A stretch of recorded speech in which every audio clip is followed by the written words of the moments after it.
Whoa, welcome to Hot Takes with Cheddar Chaz. There's no hand holding. We do with fashion and emotion. Please be sure to like, comment, subscribe, hit that bell notification if you haven't already. Shout out to DraftKings, Middle Light, and Topo Chico. You guys should support them because they support us. Of course, by now we've all heard, the devastating news about the Trey Murphy injury. Got some good intel from one of the people here at Boot Krewe Media before it came out to Woj that they avoided it being super serious. But we're going to keep our prayers up, keep our fingers crossed that the young brother recovers from his injury and is able to come back this season. So today, this is actually a video I had planned prior to the news coming out. I think JV would be exceptional as a sixth man for several reasons. Jonas Valanciunas, he's putting forth an incredible effort in the FIBA tournament right now, and it really shouldn't surprise anyone because JV is a double-double machine. He's been at his entire career, especially since he's been a Pelican. I think if you look at how JV was used last season, there's a lot of benefits to bringing him off the bench, and the Trey Murphy injury only magnifies that. You don't have much scoring coming off that bench with Trey Murphy going down. That's if Trey Murphy was going to be coming off the bench. Now it's not even a question at this point, right? He's undoubtedly going to be out of the starting lineup. So I feel like there's a lot of high usage players, a lot of ball dominant players, and not a lot of great passers in that starting lineup. So it would be ideal for Jonas to come off the bench. One reason being you got Cody Zeller.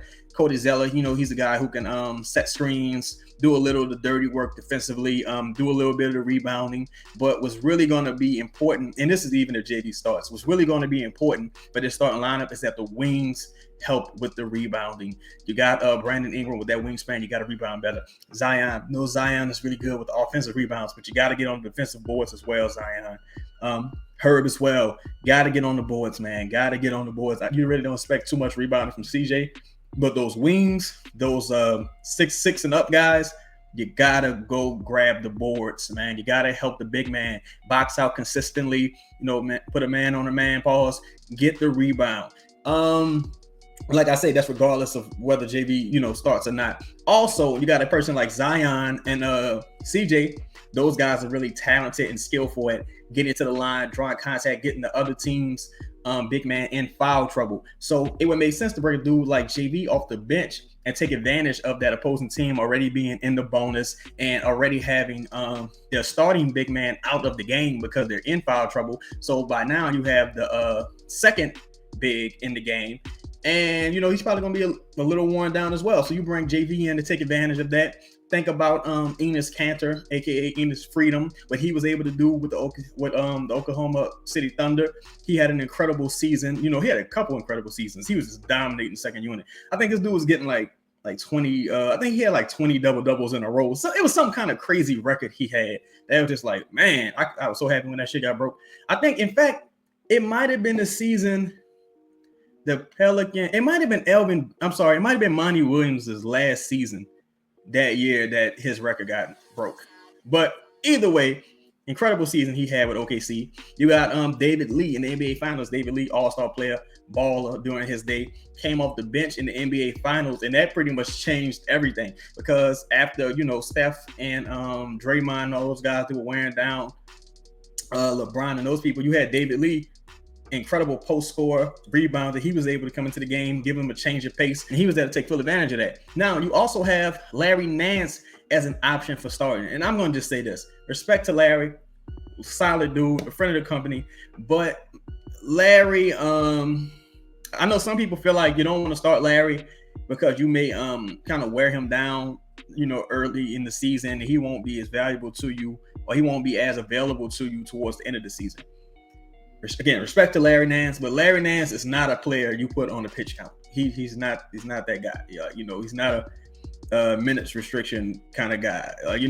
Larry, you need to play, bro. You need to stay healthy. You know what I'm saying? Respectfully, this ain't Kawhi. You know what I'm saying? This ain't Brandon even or Zion. It's like, Larry, brother, you gotta play.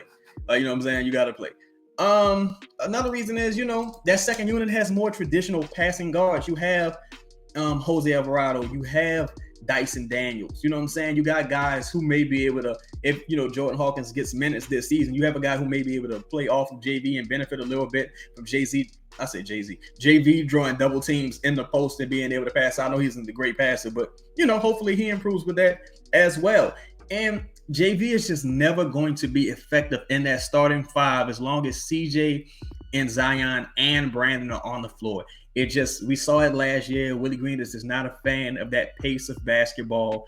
Willie Green is just not a fan of that brand of basketball. He doesn't really enjoy utilizing JV. You know what I'm saying? He would much rather probably a more defensive driven brand of basketball, even though, JV was pretty solid last year, despite, what people may think. The numbers support that he was, at least decent. But he's just never going to be fully utilized as an offensive option or threat in that starting lineup. So that's what I think. I think JB got 6 man of the year potential. I think he'd come off the bench, dominate the second unit of other teams. If they're in foul trouble, he's super smart, very intelligent player. In my opinion, one of the highest IQs on this team. That may not be saying much, but one of the highest IQs on the team. Knows how to draw contact, gets to the line, knock down free throws. Very smart player, unselfish player, and I think he's dominant. Double machine his entire career. But that's my thoughts. I think JV would be a great 6 man. What do you guys think? Who would you start? Cody Zeller in his place, or would you start Larry Nance and just pray that he has the durability? And then we'll see how it all plays out. But that's been today's show. You guys let me know. I'm out. With the NFL season right around the corner, nonstop football action is in sight. You can get in on the action with DraftKings Sportsbook, an official sports betting partner of the NFL. Right now, new customers can bet just $5 and score $200 in bonus bets instantly. Nobody's missing out on the action this season. All DraftKings customers can take advantage of 2 new offers every game day this September. Life's more fun when you're in on the action. Download the DraftKings Sportsbook app before kickoff. Use code BOOT to get $200 in bonus bets instantly when you just bet $5 on any NFL bet. Only on DraftKings Sportsbook with code BOOT. The crown is yours.